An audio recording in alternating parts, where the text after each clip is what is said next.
Okay, so I hope everyone can see my screen.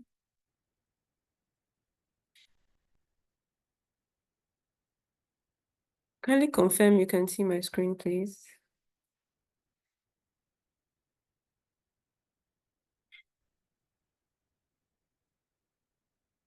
All right, thank you so much, Mary. Okay, so today we will be looking at visual hierarchy, like I said last time on Tuesday. Yeah, our last class was on Monday. So visual hierarchy and design principles, that's what we'll be looking at today. Clear communication through design. So a good design is usually possible without understanding the principles of design, which means that as a designer or anybody can actually start a design and maybe in one way or the other make a great design without knowing the principles of design. But what would that mean? It means that you have to do a lot of trial and error, right? So visual design principles are foundational rules that guide how elements are arranged on a screen to create clear, engaging, and effective user interface. So these principles are just like laws, and we know what laws do. What laws do in a society.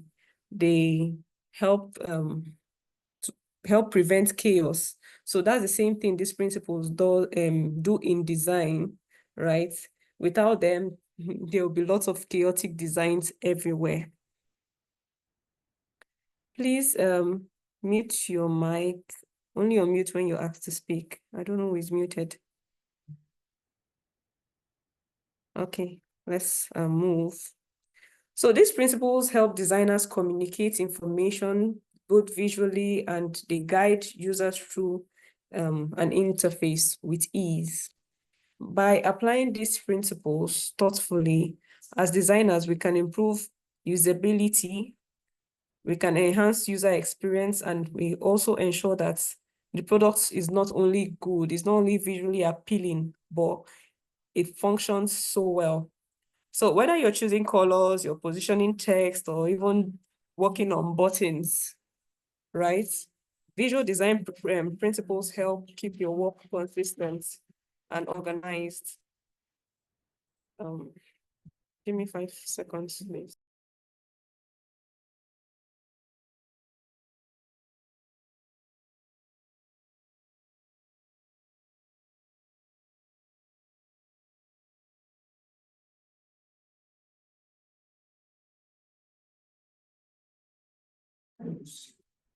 Okay, yeah, I'm back. So I was saying that the visual design principles, if applied thoughtfully, designers can improve usability, looks, and also functionalities, right? So what are these principles? What are the key principles of visual design? We have contrast, right? So contrast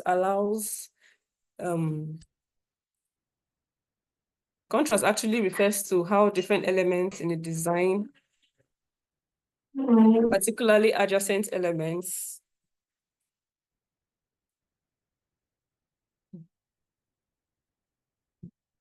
refers to how different elements are in a design, right? Particularly adjacent elements. Now, if we look at the image we have by the right-hand side, we would see a good color contrast and a poor color contrast. How do we know that? If you take a close look at this design, you see that the text is fighting for attention with the background, right? And people who are visually impaired will have issues seeing this. Another good example is if this text written down here is in, let's say, like this gray color here, this gray background, you see that it's fighting for contrast. But a good example is this one, right? Where the background is having a deep color and then white is above, right? So it shows a very good contrast. The second principle is the principle of balance. right? So all design elements and principles like typography, colors, images, shapes, patterns, they carry a visual weight, right? What do we mean? It means that some elements are heavy while some others are lighter, right? So these elements are laid out on a page, and the way the elements are laid out should create a feeling of balance. Two types of balance exist. There's the symmetrical and then there's the asymmetrical. Now, if you look up here, I don't know if you're seeing my cursor. If you look up here, you'll see two circles. One is the big one is this tiny one, separated by by a line in the middle. And you see another design that looks similar to it, right? Now, the principle of balance now says that, okay, let me say, for example, if you draw a big sun, let's say this is a big sun, right, on this side, and then you draw a small flower here, the image will no longer be balanced. Right now, these two, the way they are balanced. But if I take this out and I decide to draw or just leave just this small dot here, right, it will look like the picture is tilting towards one side and it's going to fall off because there is no balance. But right now, the way it is really balanced. That is for the symmetrical design or the symmetrical balance. For the asymmetrical, we have this one, this big shape, this big circle here. And this other one is not the big circle, but three other circles that make this picture balanced. You understand? While the symmetrical has the same types of shape, making it balanced, the asymmetrical could have a bigger one and a group of smaller ones, right, that make or that create balance. What does balance simply do? Balance is simply making sure that everything on the screen feels even and nice to look at. Okay, so if we put a big picture on one side, we might as well put a big title or some buttons on the other side to make it feel just right. All right, then we move to emphasis. For emphasis deals with parts of design that are meant to stand out. In most cases, this would mean that the most important information on the design. Okay, in most cases, this means the most important information the design is meant to convey should be emphasized, right? Emphasis can also be used to reduce the impact of certain information. For example, let's go to our work last time.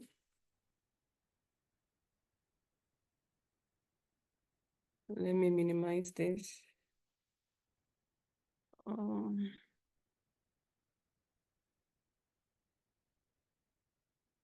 I'm trying to get to my... Sorry, guys, I'm trying to minimize this.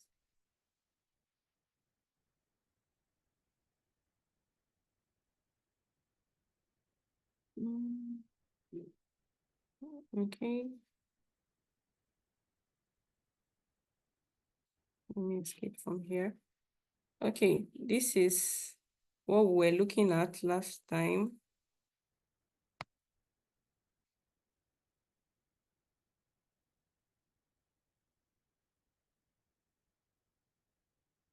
Just to show you a sample of emphasis, right? If you take a look at this screen here,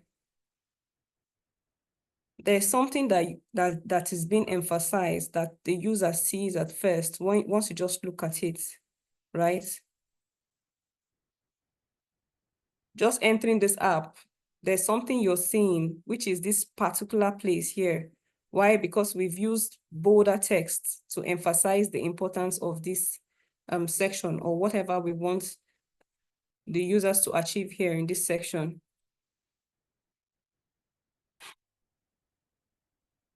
Okay, that's for emphasis. Now, tiny typography tucked away at the bottom of a page carries much less weight than almost anything else in the design. Last time I showed us a picture, right? I showed us a picture and I was asking about hierarchy and people gave dissenting views about it. We will still visit the picture today before we finish the class, right? But now, while talking about emphasis, if you visited most websites, you'll see that bold, for their hero sections, right? You would see, let's say you go to a restaurant's website, right?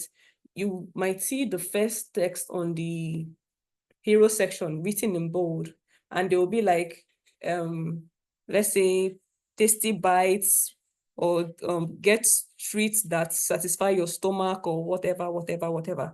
And the text will be in bold. Whatever is written there, whatever bold print is written there is actually the most important details they want you to see there. That's why it is emphasized in bold. And whatever text you see is smaller, is not so important for them, right? That is why it is not emphasized. Another principle is the principle of proportion rather. So this principle of proportion is the size of elements in relation to one another, right? Proportion signals what's important in the design and what isn't. Again, if I would exit this page, I don't like exiting from here. If I would exit this page and go to the class project also, okay, you'll see here, if you look up here, you'll see location. Location is written in smaller labels, right? Because it's not really what we want you to see. This is what we want you to see, the location of the place, not actually the label. That's why location is written in small text and the actual location is bolder, right? Okay. So there's a rule of proportion in design, which is called the golden ratio, 1:1.618, right? It simply means that if his screen is 1,000 pixels wide, a designer might make the content area 618 pixels, yeah. So he will make it 618 pixels wide because if you divide 1,000 by 1.618, you get about 618, right? So what does this golden ratio help designers do? It helps us as designers choose the size of a text versus headlines, right? If you're looking at this image here, you'd see it. So it makes sections of a web page feel balanced, right? And then it also helps designers decide how much space to leave around buttons and images, right? That's what proportion does. The next one is hierarchy. So visual hierarchy is another principle of design that directly relates to how well content can be processed by people using a website. So it refers to the importance of elements within a design. So here, the most important elements should appear to be the most important. If you think something is important, then it should appear important, right? Here we can see this percentage, right? This is like a progress bar here, and it's obviously big, so the user obviously knows that this is very important. This statistics or analytics is very, very important. Hierarchy is easily illustrated through the use of titles and headlines in a design. I already talked about using bold fonts for, text that we feel are very important, or elements we feel that are very important to a design that we want the users to interact with first, right? Here now, just like the other design we looked at the other time, you could see this, everything is almost looking like the same. There's no hierarchy, there's no nothing. But when you come here, you're seeing it. This percentage is very important. We want people to know the percentage of the overall progress this user has made This is showing his overall progress for last week. This is showing for last month. And you can boldly see the percentages here, right? And also here is boldly emphasized. So there's hierarchy here and there is none here. The next principle we'll look at is the principle of repetition. What repetition simply means is using the same things again and again in your design. This could range from using the same fonts, the same colors, the same shapes, button styles, even spacing, right? The spacing you use, you shouldn't start with a spacing of 4, and then the next section we have 12, the next section we're having 16. You know, things will look so uneven, right? Except in special cases, which I'm coming to. So try to repeat styles, try to repeat button styles. You'll notice that even when you were doing your task, right? Some people were using lots of colors for their legends, lots of colors for even their user flows and their sitemaps. And I'll tell you, stick with the color. Use one color for this and maintain it through the flow so that once someone is looking at your flow, they know exactly where you are going to. If you use the same button color for, although there are times where your button color can change, you can use a secondary button color. But then if you're using a primary button for a section and the next section, you still use that same primary color for another button, we know that this is a very important button, right? That we shouldn't miss. So it speaks to the user. The next one we'll be looking at is rhythm.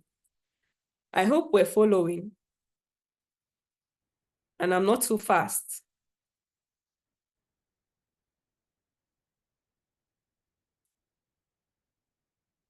If we're following, please, let's leave a reaction in the chat. Let's see, we're following.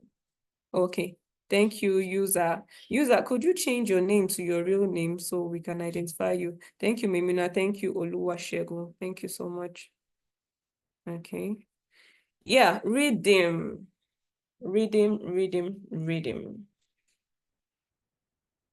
Now, what rhythm simply means is, you know, when you look at pictures on a website or apps, sometimes the way they are spaced out, right? It makes it feel like they are dancing or moving, right? That could be a rhythm. So now we have different types of rhythm. We have the random, the regular, alternating, flowing, and progressive, which I'm going to explain one by one. Now, for the random rhythm, it's like when you throw things all over the place. You just throw things all over the place. No clear order, no clear pattern. Like things are just all over the place. You understand? Like I was talking about starting with the 4-pixel spacing, then you enter 12, you enter 16, you know, just like that. Things are just all over the place. That's the random rhythm, right? They have no discernible pattern. Then you go to the regular rhythm. This rhythm is super neat. Like items are placed with the same space between each one. If we go back to our hi-fi design we were doing last week, right? You notice that between each section, we gave a 20-pixel spacing, right? That is a regular reading, right? We also use the alternating reading because we try to group items that are together, just like the location label text and the location itself, right? Has a 4-pixel spacing, while the bottom navigation items also have a 4-pixel spacing between them and their labels, right? But the items that are grouped together in sections all have 20-pixel spacings, right? So those are alternating readings. It follows this pattern, 1, 2, 3, 1, 2, 3 pattern, right? Then the flowing reading rather. This particular one is quite interesting, right? You see it on any website that uses curvy lines to separate sections. You know, they look like waves on the beach. Okay, they look like waves on the beach, right? You see some websites, they down here, you just see some flowing patterns that they use to demarcate one section from another. That's called the flowing reading. And then we have the progressive reading. So the progressive rhythm is when something changes little by little, you know.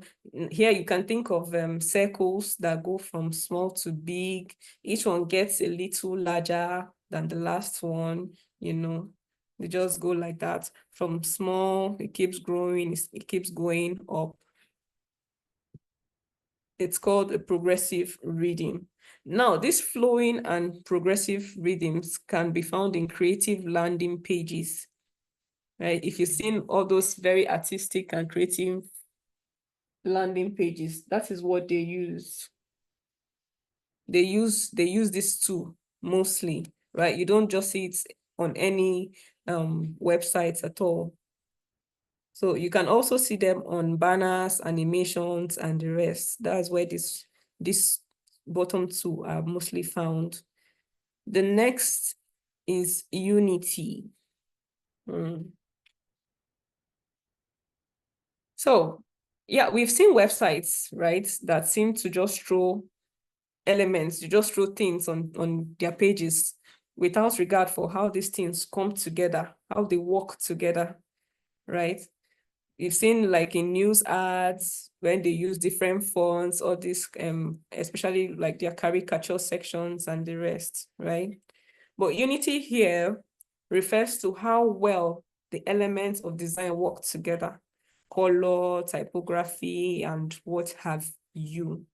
So these elements should have a clear relationship with each other in the design.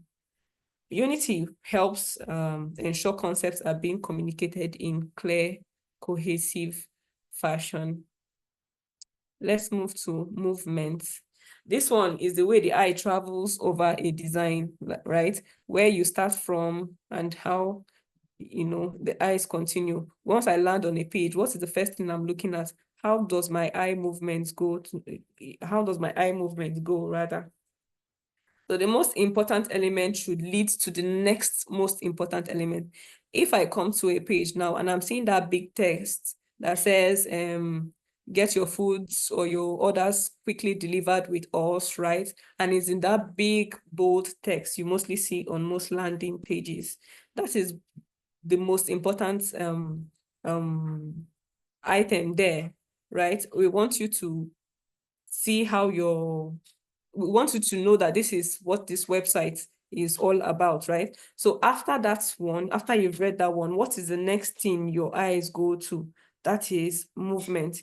Here in this image, we see how the movement is emphasized. They've even used numbers, right?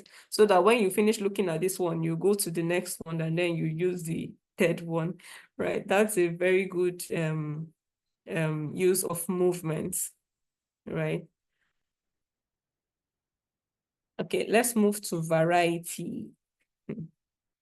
In this one, in this one, variety can be created in a variety of ways on your website or your web app. It can be created through colors, it can be created through typography, images, shapes, and other elements that are available, right? And it is used to create visual interest, a variety of things. But we should be careful, right? We should be careful because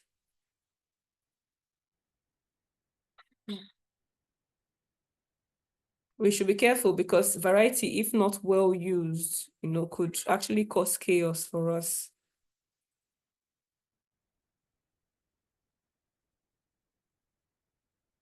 The next one is white space. Okay, white space is also referred to as negative space. what white space helps you do, or what white space simply means, is that you create room for your designs to breathe. You create room for your designs to breathe. Many designers, I noticed that with many designers and even some graphic designers, you want to use every space on your design. You want to, everywhere you want to put something, and then it becomes clustered. But the best designs are actually the ones that have like lots of white space, lots of breathing space. When I'm talking about white space, this is what I'm referring to. If you can see this picture here, you see all these spaces that are not in use. Down here, by the side, inside here, up here, they are white spaces. Google uses this white space very well in their Google search tool. Once you type google.com, right, you just see that search bar and the rest is white space. It shows minimalism, and most of the times it's even the classiest designs that have lots of white spaces, right? So they're not confusing to the users. They're just so calm, they're just so cool, easy to understand, and they're just the best. The next one is pattern. So patterns are nothing more than a repetition of multiple designs. But in design, however, patterns are also referred to set standards for how certain elements are designed, right? For example, now top navigation, if you go to a website, if you visit a website, right, you see the top navigation, you see the home, you see about us and the rest, right? That is a design pattern that majority of internet users have interacted with, right? So follow the pattern. If you're creating a dashboard, for example, you see the menu by the left-hand side, that is a pattern. If you are talking about a web app, you see the menu, the nav menu at the bottom of the application. Okay, then we'll talk about the Gestalt principles in UI design. These principles are simply helping us understand how we see design, right? So this Gestalt is German for unified whole. It's a German word for unified whole. It was created in 1920, and the creators wanted to understand how people make sense of the confusing things they see and hear. So they identified a set of laws that address the natural compulsion to find order in disorder, right? So according to this principle, the Gestalt principle, the mind informs what the eye sees by perceiving a series of individual elements as a whole, right? So in Gestaltism, the whole is different and may even be completely unrelated to its parts. Let's go into it so then you understand what I'm saying here. Now, as part of one of the Gestalt principles is the principle of similarity. Now, they've noticed that it's human nature to group things together. You understand? So in Gestalt, similar elements are visually grouped regardless of... Is someone saying something? Orel, you're muted. Okay. So they've noticed that it's human nature to group things together, right? So in Gestalt, similar elements are visually grouped regardless of their closeness to each other. So they could be grouped by color, they could be grouped by shape, they could be grouped by size, That's why when you see call to action buttons, like I explained earlier, you see a call to action button, just like we have on our app. Let's go back there. Let's go back to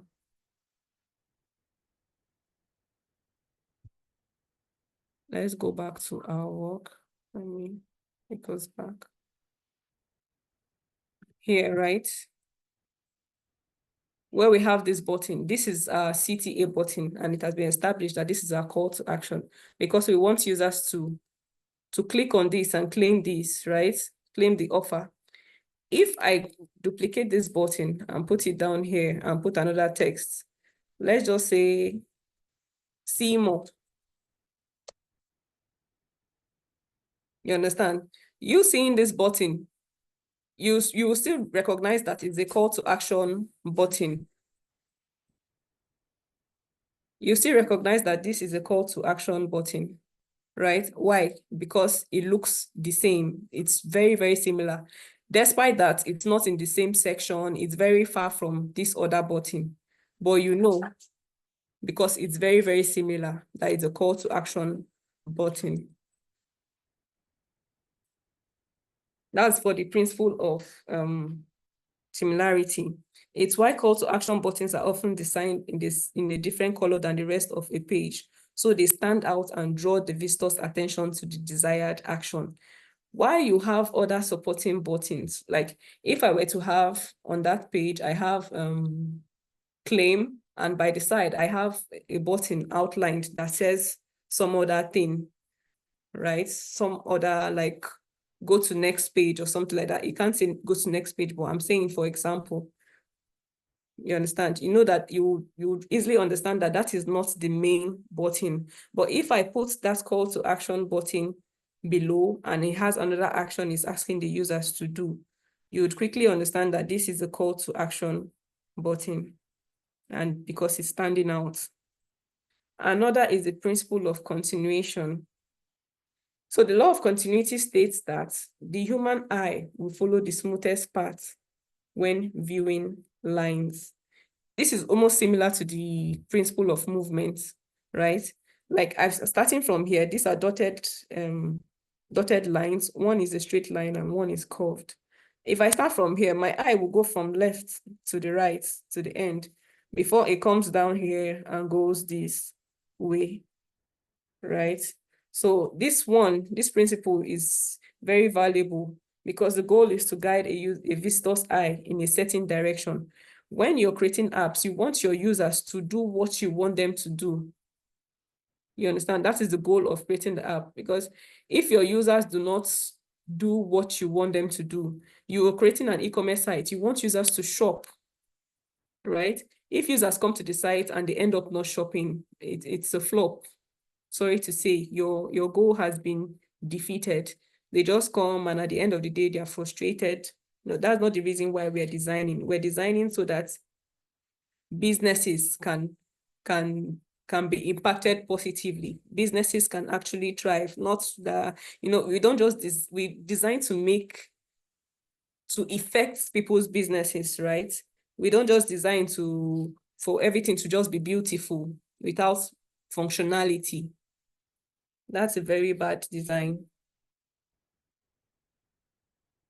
Now we have the principle of closure. So this one, they said is the most coolest Gestalt principle. Is the coolest, rather, Gestalt principle. So this one now, the idea behind it is that your brain, right, we fill in the missing part of a design or image to create a whole. If we look at this panda, because it's on a white background and everything, right? So it feels as if this part has been designed fully. But if you look at it closely, you might actually see that is a white space that is completing it. You understand? This line now here by the head, there might not be a line, but your eye has already completed that line, right? Because of the way it is designed.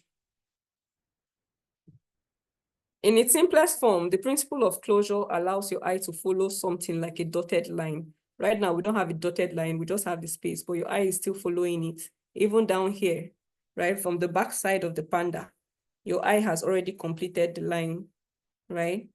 But more complex applications are often seen in logos like that of the Worldwide. This is the Worldwide Foundation, Wildlife Foundation, right? Large chunks of outline for the panda are missing, yeah, which I've explained, but your brain has no problem filling in the missing sections to see the whole animals. We've already done it before even, noticing that some parts are missing. So that's the principle of closure. It makes people, why this principle is very is the coolest, right? Is because it makes people feel smart. They'll be like, yeah, I've got it. And it captures their attention, right? You're able to feel, it's almost like a puzzle. You've been able to feel all this and then you're feeling great about yourself. That's the principle of closure. The next is the principle of proximity. This principle of proximity in simple terms just means that things that are close together belong together. These two are close, they belong together. See this space, it's far. These two are close, it belongs together. That's just what principle of proximity means. So designers use this to group things so that people can understand what goes together. People can easily find things, and then people feel like the design is neat and organized, right? You see this, I know this is one group, this is one section. Looking at it, I know that, okay, these ones are together, so it's one section. These ones are together, this is on its own. These ones are together, it's on its own. So it's well arranged and neat. Another example, an example I will give for this one is in a menu, right? A menu bar. Like you visit a website's landing page and you look at the menu bar. All the nav links are grouped together at the top. You understand? That's the principle of proximity. They are grouped together and they are together there up at the top. Another is the principle of figure and ground. This one is a very interesting one. It might be a bit difficult to explain, but let me explain it. Okay, so this principle of figure or ground is about how we see things in a picture or a design, right? Here, your brain tells you what is the main thing to look at, which is the figure. The main thing to look at here. As I'm speaking, please, let's all look at this image here by the right-hand side, because that's how you understand it better. Here now, your brain tells you the main thing to look at, and the main thing to look at is the figure, right? And what is the background? The background is the ground. You know, we're talking about figure or ground, right? The main thing to look at or the background. I don't know, please, let's write in the chat. What can you see here in this image? What do you think is the figure? What do you think is the background? I need responses in the chat, please. If you can see this image by the right.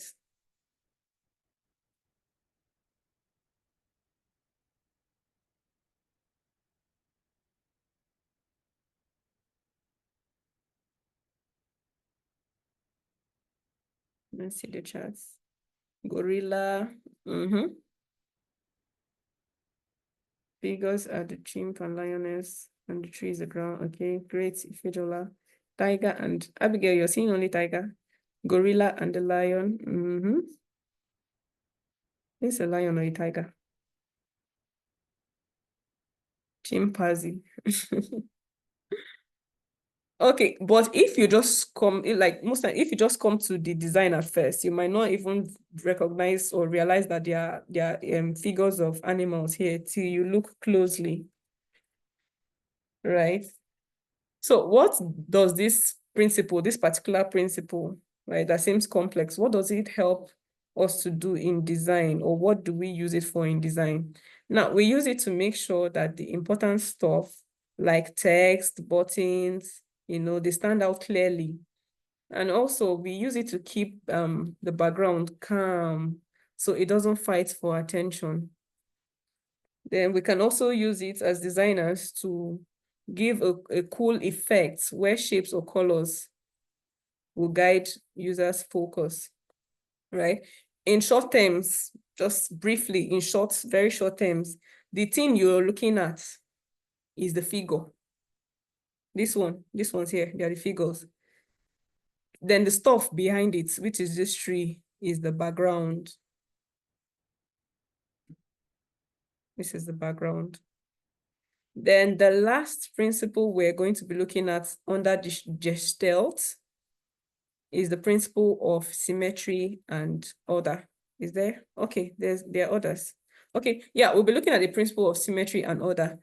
So the law of symmetry and order is known as pregnant, the German word for good figure. In simple terms, this says that our brains like things to look neat, balanced, and organized, right? What this principle says is that your brain will perceive ambiguous shapes as simpler, as a simple, let me take that again. What this principle says is that your brain will perceive ambiguous shapes in as simple a manner as possible, right? Like I said before, our brains like things to look neat, just balanced, organized, and normal. We feel happy when things are arranged, right? In a way that feels calm and easy to understand. That's our brain just telling us. You see a design that is calm and easy, that's why white spacing is still the goat of using white spaces, right? Designs that have much more white spacing are still the goat of design because they are very, very easy. The brain accepts it very, very fast. Symmetry, right? What symmetry just means is that both sides match. Then the order means that things are arranged clearly in order. So in UI UX design, we use this to make websites feel very clean and helps users find things quickly. That's what the principle of asymmetry and order is used for. So we go to principle of common fate. This principle states that people will group together things that point to or are moving in the same direction. Just like I mentioned the nav bar, right? They're in the same direction, they're together. You've already grouped them. These are the menu nav. They're just on their own. You already know that this belongs to one group. Okay, in nature, we see things like flock of birds, school of fish, and the rest working together. Your eyes will just, because they are all moving as one, our brains just group them together and consider them a single, a single stimulus, a single, should I call them object or a single element, right?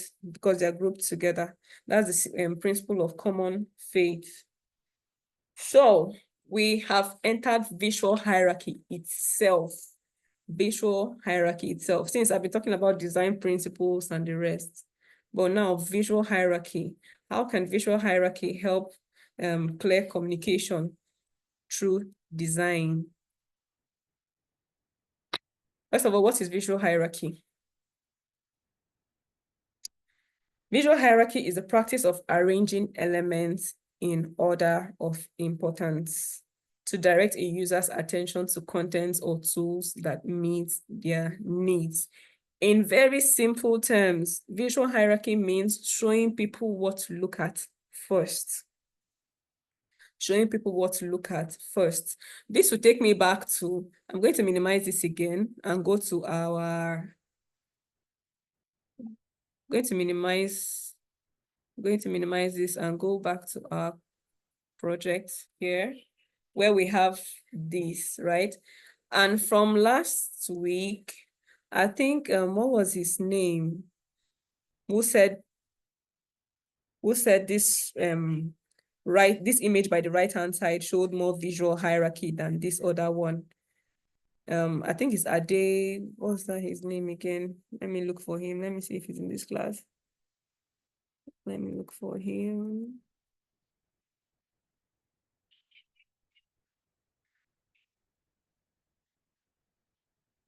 I don't see him in this class. Right. I said I was going to answer this question today. Let me take off the veil. I'm going to take off the veil here, right? Now, this particular hierarchy we're looking at is visual hierarchy in typography, right? Have we ever seen our account balances in bank written like this, like it is in this first image? Please, if you've ever seen, let me know in the chats. I'll be looking at the chats. Has anybody ever seen? No. Daniel says no. Please, who else? Maybe someone might be using one bank like that just, you don't know where it came from, that will be writing account balance like this. Okay, so nobody has seen, but we have all seen account balance is written like this, very bold, right? That is because of the visual hierarchy, because your account balance is the most important thing they want you to see in that application. Even your account balance is what you want to see first when you log into an application. So you see how well your pocket is doing or not. You see how, all those bank debits you've gotten. You want to see how much you have left to know if you've gone broke or you're still in enjoying God's grace. You understand? So this is visual hierarchy. Once you log into your bank app, the first thing you see is your account balance, right? And it's going to be written in bold letters, right? So you don't even need to struggle to see your account balance. That is visual hierarchy. Then other things start coming in, right? We talked about movements. We talked about movement as a principle of design. After I've looked at this account balance and I've grumbled, I just have, let me put Naira here. When you have 6,753 Naira as your account balance, you are finished.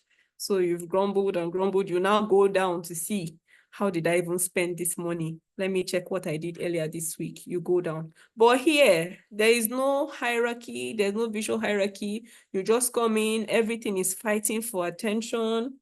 Everything is just the same. It's very poor design. This is better. This gives more visual hierarchy, right? Because the most important information is boldly written here. Okay, so go back. Now that one is well understood, we'll go back to our slides, right? So what catches the user's eyes first? What catches their eyes first? Then where do they look? Do users take the action you intend and feel satisfied by the outcome? I don't know why I left this. Now I need to go back again. Let's look at this one. Our work of our Monday's work, right? If a user comes to this, let me take out this other button because it was just for illustration's sake. Okay, so I have this here.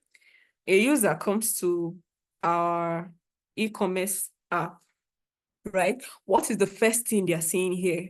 This section, get special offers. They're saying that we're probably running promo or, some AWOF sales and the rest, right? What is standing out here? 70% off. Get special offer up to 70% off. And now they have the button here that they cannot ignore. So what next do they do? Because, when you remove 70% off of something, people want to rush it, right? They have no other option than to click on this call to action button to claim. So once they've clicked on it, they've fallen into our trap, which is not really a trap, right? But that's what we want them to do. We want them to shop from us. We want them to claim this and, clear off items in our store, right? That we want to give away. So once they click on it, it will take them to a page where, they can now see, how these e-commerce sites work. Once you've fallen into this trap, the next one you go to, you will now see something like related offers, right? They will now be showing you pictures of other offers that are available.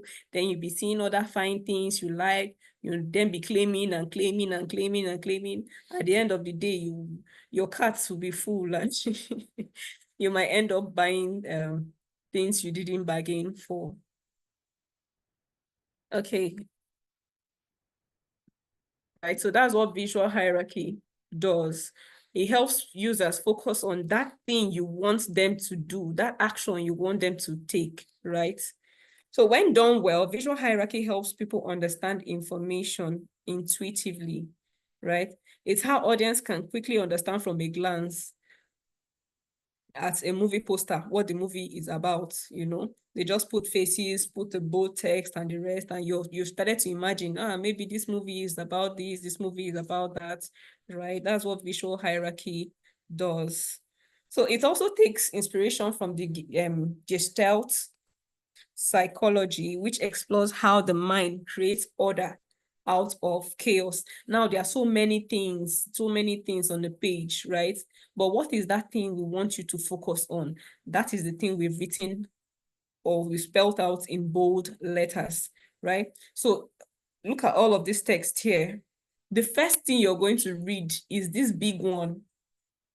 That is visual hierarchy. This is what is important, and this is what they are bringing. We're showing you that, okay, read this first.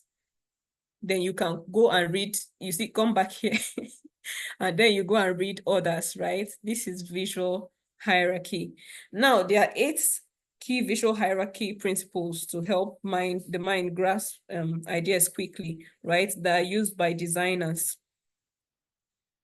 The first one is color. Color. We've been talking about colors extensively in our class, talking about color wheels, how to pick colors. Colors are a very important and essential part of design, right? That we really have to take time to pick out colors, take time to, because you might have a very nice design, but you have the wrong color choices. And at the end of the day, your design ends up looking like something made in 1976. Right? So to establish a clear visual hierarchy, it's recommended to use a preset color palette with very good contrast. Contrast cannot be overemphasized. Colors cannot be overemphasized. Contrast rather cannot be overemphasized, right? Now, this color, you can easily set it with your color wheel generator. We've already taught you how to use your color wheel. Alignment is another one. This one refers to the placement of one visual element in relation to the others in a group, right? When objects are aligned or lined up, they are understood as related to one another. Like the way we placed our images in our e-commerce sites, right? As with some of the ones that are in circle, they are in one section and they are aligned together and they are related. The ones that are in rectangular forms, we also know that these ones might be related. We also have size. Right? The size of UI elements like buttons or contents can be an important consideration for accessibility. Right? If you don't provide low vision users the opportunity to have control over text and image size, you're making your content difficult to read and understand. Don't make your text so tiny that people with visual impairments cannot see them, right? There are particular sizes you should use to make your design or your content easy to read and understand. Another one is proximity, right? This describes how near or far items are in relation to each other. Grouping or chunking objects is an example of this principle. Like I talked about the e-commerce sites, okay, we have a section called category, we have another called for you, right? You see that after each section, you have white space. The white space shows that the white space in between them shows that these are different, sections.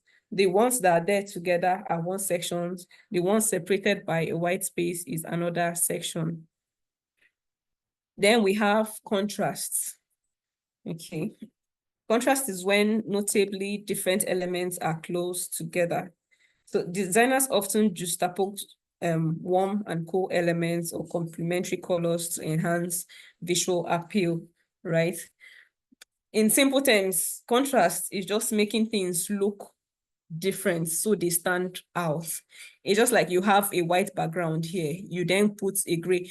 Okay, there's a certain design on this slide.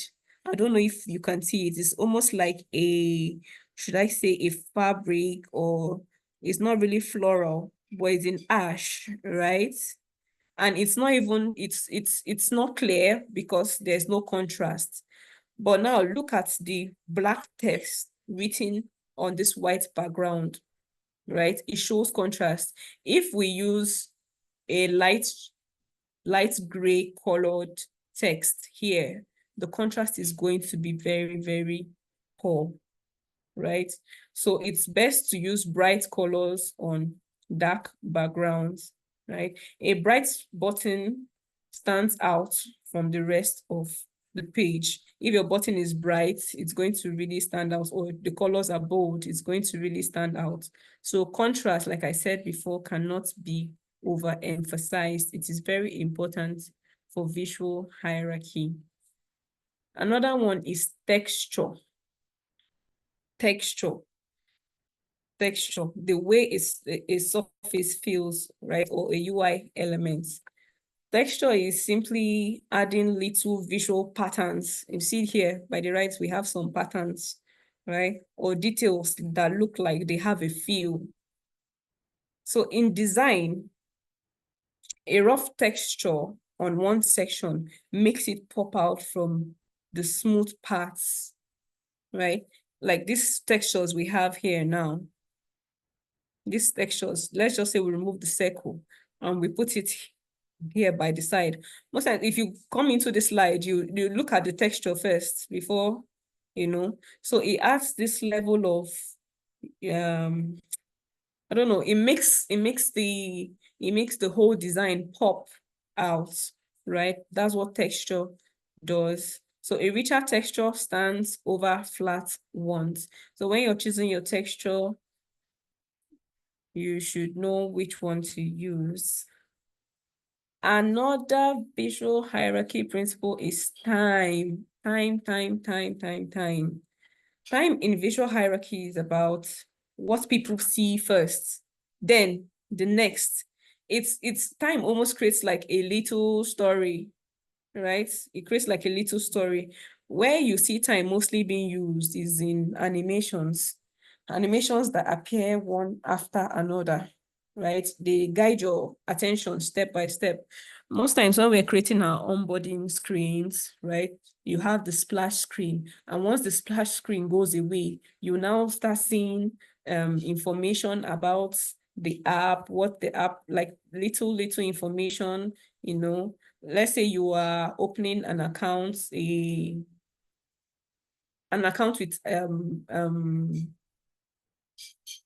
a mobile banking, you've installed a mobile banking app, right? The first thing you see when you want to use the app is the onboarding phase, right? You see the splash screen where you see their logos and all that. And when that one goes away, you see something like, let's use, for example, OPay, right? You see something like start banking smartly, blah, blah, blah, blah, blah, which other features have they just introduced? Like you can prevent scams, blah, blah, blah, from doing this. This app will do this for you. It's going stage by stage in form of an animation, although it isn't animation per se, right? That's where time works. Okay, so how do we apply visual hierarchy in our design? We'll first talk about color and contrast. Good visual design uses color or contrast or even both to create visual hierarchy on the page, right? Applying color to a design makes some elements appear to advance and others to recede, and thus determines what grabs our attention and the importance we assign to various design elements. So it's not the actual color of an element that creates the hierarchy, but rather the contrast in value and saturation. Look at this black on white background, right? And vice versa. If you look at the black on the white background, it's popping. You look at the background of our slide, it's also white, and this black on the white background, it also pops. But this wouldn't work really well for gray backgrounds, especially very light gray. You know, we have dark grays and we have light gray. If I were to do this, let's go back to our work again. If I were to come here and change this to the disabled states, let's go to our, okay. Can we see it doesn't give a good contrast? I don't know if we can see this. If you can see, please say yes in the comments.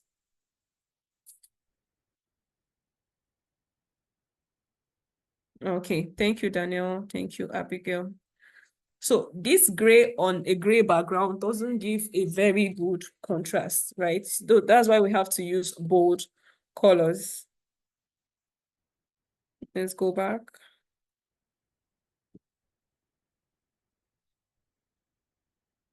All right, so best practices for color and contrast. Number one, we have to consider color saturation.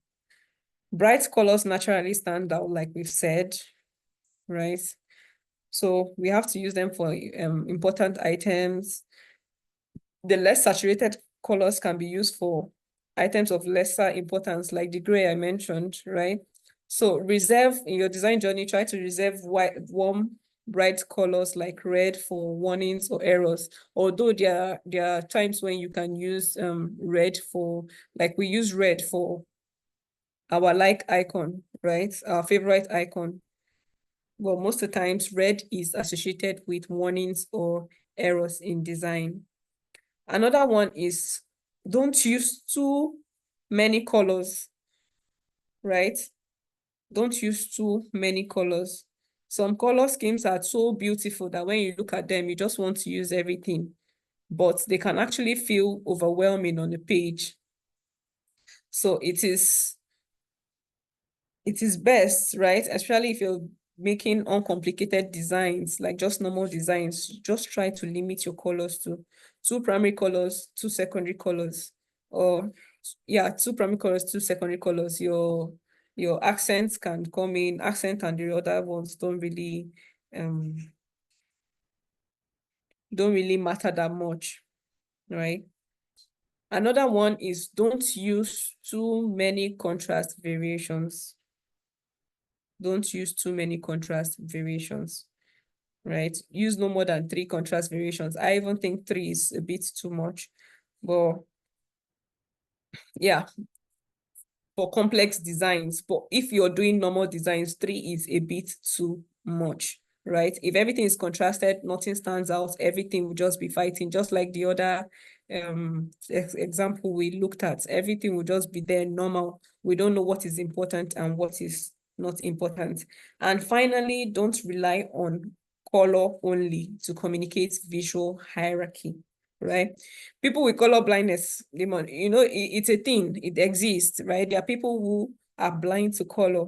They may not be able to perceive differences between some color combinations, right? So do not rely do not rely solely on color to communicate visual hierarchy.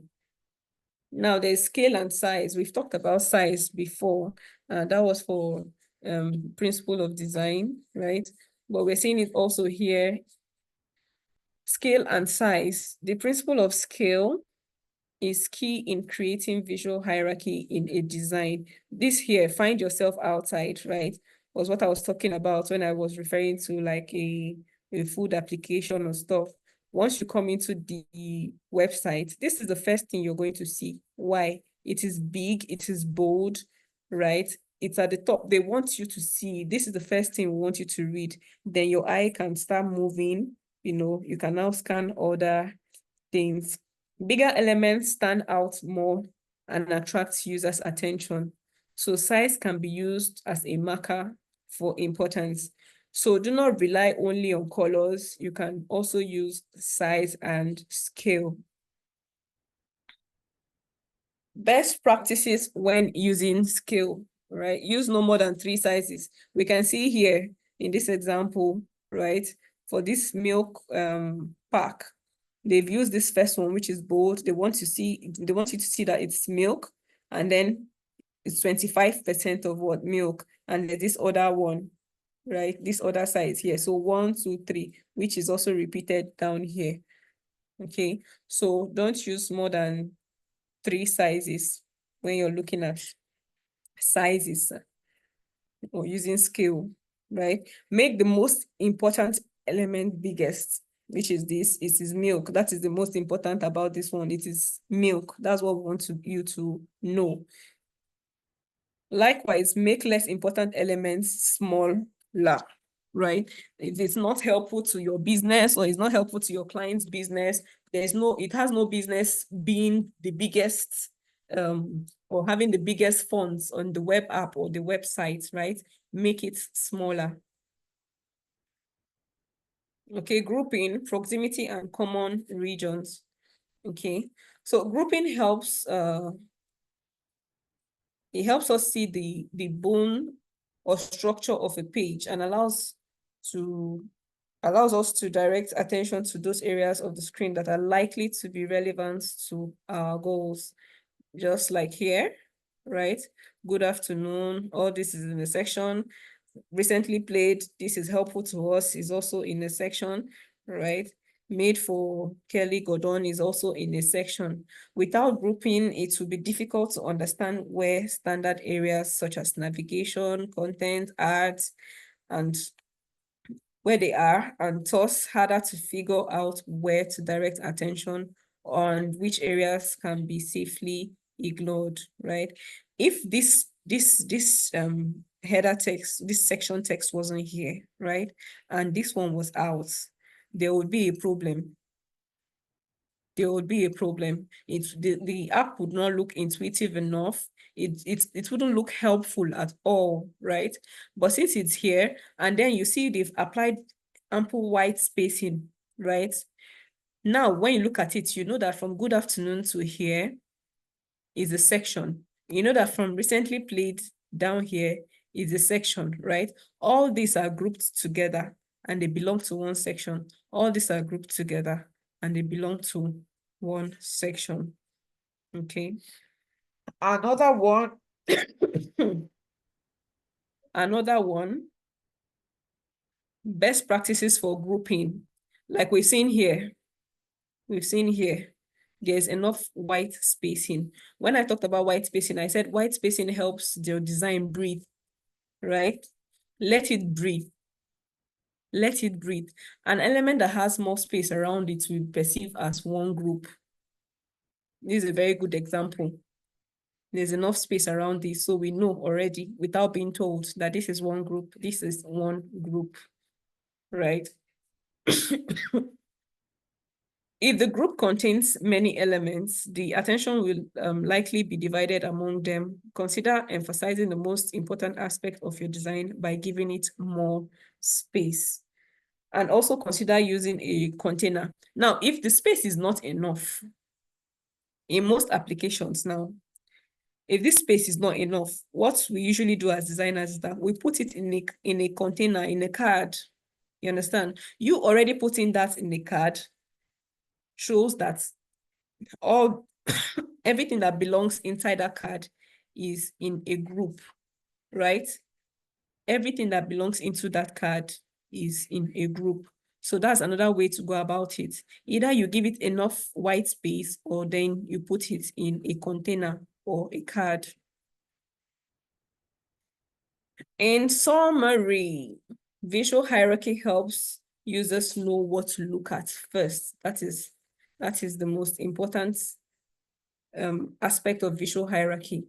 It organizes content by importance using design elements. And we know what our design elements are. Now for size, bigger elements grab more attention. I've been emphasizing it. You know, your most important information should be the biggest. Bright or bold colors stand out more. High contrast draws the eye, right? I've already said what contrast is about. Headings use larger or bolder fonts. Don't you see a heading, you go and use 14 pixels and expect people to know it's a heading, right? Spacing, more space around elements make them more noticeable. White space, enough white space. Try to use enough white space in your design to make it look very professional, classy, and very good for the eyes, right? Alignment, clean alignment guides the viewer's eyes. Related items placed together show connection, that is for grouping. And then consistency, using the same styles helps users understand patterns.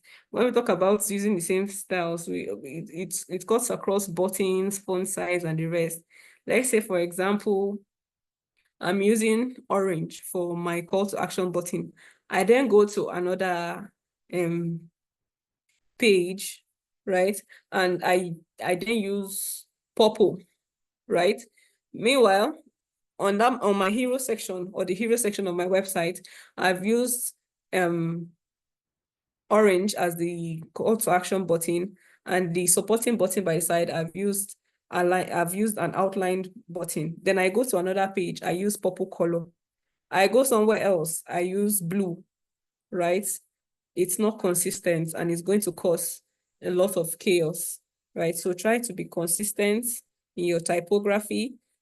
Last time we talked about using just a maximum of two typographies, two two typefaces, right? Yeah, for your typography. Don't use more than two, right? So I think, yeah, this is where we end this. We've ended on time, so we might likely go back to complete our design. Any questions?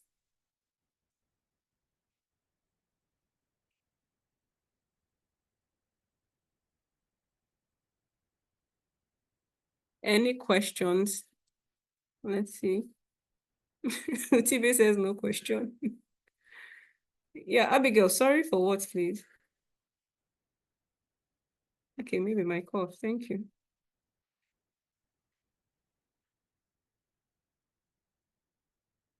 So yeah, you can always go and read up on the principles of designs. There are so many, many, many, many more out there. They are going to help guide you as designers. Maybe there are some you don't understand now. Later, you can always understand them. Oh, thank you, Abigail. Any questions?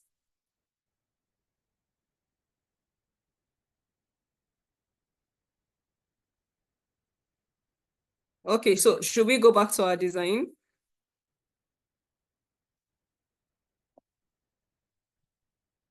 We still have some time before 7.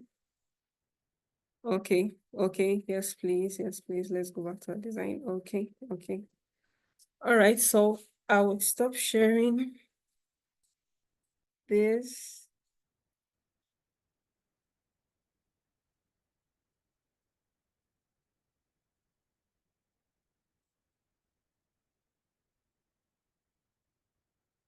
I'm going to